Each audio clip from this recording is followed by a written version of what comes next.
مدینہ صلی اللہ تعالیٰ علیہ وآلہ وسلم تمام عالمین کے لیے، تمام جہانوں کے لیے رحمت بن کر آئے۔ اللہ تعالیٰ نے پہلے جتنے نبی بھیجے، اللہ تعالیٰ نے حضرت آدم علیہ السلام کو بھیجا، رحمت دے کر بھیجا۔ اللہ تبارک و تعالیٰ نے حضرت نوح علیہ السلام کو بھیجا، رحمت دے کر بھیجا۔ اللہ تعالیٰ نے حضرت ادریس علیہ السلام کو بھیجا، رحمت دے کر بھیجا۔ اللہ تبارک و تعالیٰ نے حضرت صالح علیہ السلام کو بھیجا، رحمت دے کر بھیجا۔ اللہ تبارک و تعالیٰ نے حضرت یعقوب علیہ السلام کو بھیجا، رحمت دے کر بھیجا۔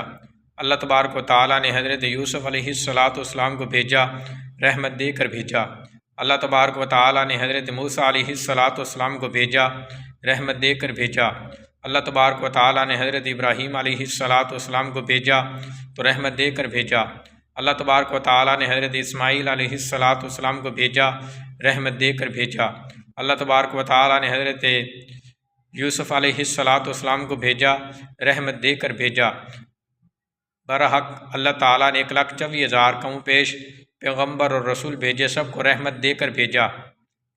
جب آمنہ کے لال عبداللہ کے نور نظر کی باری آئی، میرے اور تیرے آقا آمنہ کے لال عبداللہ کے نور نظر جناب سیدنا محمد مصطفیٰ صلی اللہ تعالیٰ علیہ وسلم کی باری آئی تو اللہ تعالیٰ نے رحمت دے کر نہیں بلکہ رحمت بنا کر بھیجا ہے۔ اللہ تعالیٰ نے اپنے محبوب کو تمام عالمین کے لیے، تمام جہانوں کے لیے رحمت بنا کے بھیجا ہے۔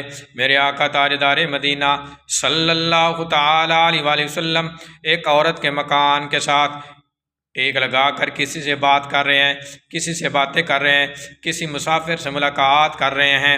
وہ عورت نے میرے آقا تاجدار مدینہ صلی اللہ تعالیٰ علیہ وآلہ وسلم کو دیکھ کر، میرے آقا کی باتیں سن کر اپنے گھر کے دروازے بند کر لیے، اپنے گھر کی کھڑکیاں بند کر لی۔ اللہ تبارک و تعالیٰ کو جوش آ گیا۔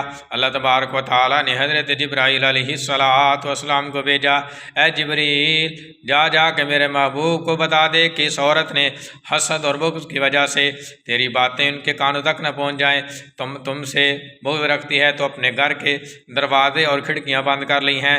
اے میرے محبوب، اب میری رحمت کو یہ گوارا نہیں ہے جس مکان کے ساتھ آپ کا جسم مس ہو جائے، جس مکان کے ساتھ آپ لگ جائیں۔ اللہ تبارک و تعالیٰ نے حضرت جبرائیل علیہ السلام سے فرمایا، جبریل جا کے میرے محبوب نو فرما دے، میرے محبوب نو آکھ دے کہ جس مکان دے نال تہاڈا جسم مس ہو گیا ہے ہن میں گوارا نہیں کردا اس مکان دے وچ رہن والا کوئی بھی شخص ہوئے وہ جہنم دے وچ چلا جائے۔ اللہ تبارک و تعالیٰ نے اس عورت دا دل بدل دیتا، انہیں نہ اپنے گھر دے مکان دیا دروازے کھڑکیاں بند کیتیاں، اللہ تعالیٰ نے انہا دل کھول دیتا۔ حضرت جبرائیل علیہ السلام میرے آقا تاجدار مدینہ صلی اللہ تعالیٰ علیہ وسلم کی پاک بارگاہ میں حاضر ہوئے تو ادھر سے وہ عورت دوڑتی ہوئی میرے آقا کی بارگاہ میں آئی، میرے آقا کے قدموں میں گر گئی، عرض کرتے ہیں، یا رسول اللہ صلی اللہ تعالیٰ علیہ وسلم مجھے کلمہ پڑھا دیں، میں بھی آپ کی غلام، آپ کی امت میں شامل ہونا چاہتی ہوں۔ برحق وہ عورت کلمہ پڑھ کے مسلمان ہو گئی۔ میرے آقا تاجدار مدینہ صلی اللہ تعالیٰ علیہ وآلہ وسلم کے صحابی رسول حضرت عبداللہ بن مسعود رضی اللہ تعالیٰ عنہ آپ ارشاد فرماتے کہ ہم ایک سفر سے واپس آ رہے تھے تو ہم نے ایک درخت پر چڑیا کے 2 بچے دیکھے تو ہمیں بڑے خوبصورت لگے، بڑے اچھے لگے تو ہم نے وہ بچے اٹھا لیے۔ تھوڑی ہی دیر کے بعد وہ چڑیا میرے آقا کی بارگاہ میں حاضر ہو گئی۔ اس بات کا اندازہ کریں کہ چڑیا بھی جانتی تھی کہ اگر میری کوئی سفارش کر سکتا ہے، میرے بچے واپس دلا سکتا ہے، وہ آمنہ کے لال عبداللہ کے نور نظر ہیں، اور کوئی نہیں ہے جو میرے بچے مجھے واپس دلا دے گا۔ میرے آقا کی بارگاہ میں حاضر ہوتی ہے، حاضر ہو کر وہ چڑیا عرض کرتے ہیں، یا رسول اللہ صلی اللہ تعالیٰ علیہ وسلم آپ کے غلاموں نے میرے بچے اٹھا لیے ہیں، میرے بچے مجھے واپس دلا دیں۔ وہ چڑیا بڑی پریشان ہے، کبھی ادھر کو جاتی ہے، کبھی ادھر کو جاتی ہے، کبھی میرے آقا کی بارگاہ میں حاضر ہو جاتی ہے۔ میرے آقا نے اپنے لشکر کو روکا، میرے آقا نے اپنے غلاموں کو روکا، رو کر فرمایا کہ کس نے اس چڑیا کے بچے اٹھائے ہیں؟ حضرت عبداللہ بن مسعود رضی اللہ تعالی عنہ آپ ارشاد فرماتے ہیں کہ ہم نے عرض کیا یا رسول اللہ صلی اللہ تعالی علیہ وسلم، اس چڑیا کے بچے ہم نے اٹھائے ہیں۔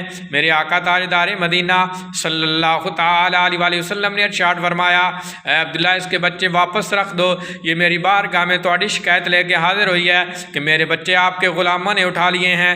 اگر کسی چڑیا کے بچے اٹھا لیے جائیں وہ بھی میری آقا کی بارگاہ میں آ جاتی ہے، اگر کسی جانور پر ظلم کیا جائے وہ بھی میری آقا کی بارگاہ میں حاضر ہو جاتا ہے۔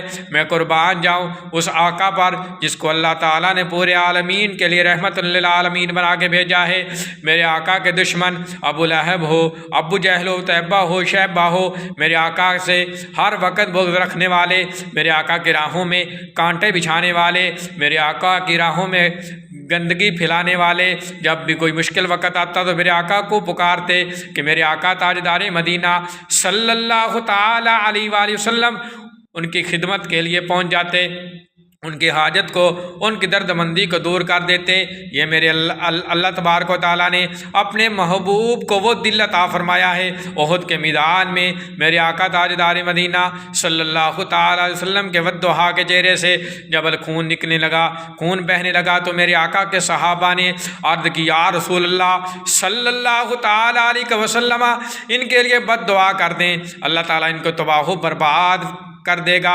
میرے آقا نے فرمایا میرے غلاموں میں کسی کے لیے بد دعا کرنے کے لیے نہیں، میں زحمت بن کر نہیں بلکہ رحمت بن کر آیا ہوں۔ پہلے امت کے بڑے بڑے انبیاء آئے، کسی نبی نے دعا کی، بد دعا کی تو اللہ تعالیٰ نے اس امت کے لوگوں کی شکلیں تبدیل کر دی۔ حضرت لوط علیہ السلام کو اللہ تعالیٰ نے پتھروں کی بارش کر دی، حضرت صالح علیہ السلام کی قوم کو اللہ تعالیٰ نے ہوا کے ذریعے ختم کر دیا، حضرت نوح علیہ السلام نے بد دعا کی تو اللہ تعالیٰ نے پانی کا عذاب بھیج دیا، پانی میں پوری قوم غرق ہو گئی، پانی سے پوری زمین مٹ گئی، وہ لوگ بچے جو حضرت نوح علیہ السلام پر ایمان رکھتے تھے۔ اللہ تعالیٰ ہم سب کو عمل کی توفیق عطا فرمائے، آمین بجاہ النبی الامین صلی اللہ تعالی علیہ وآلہ وسلم۔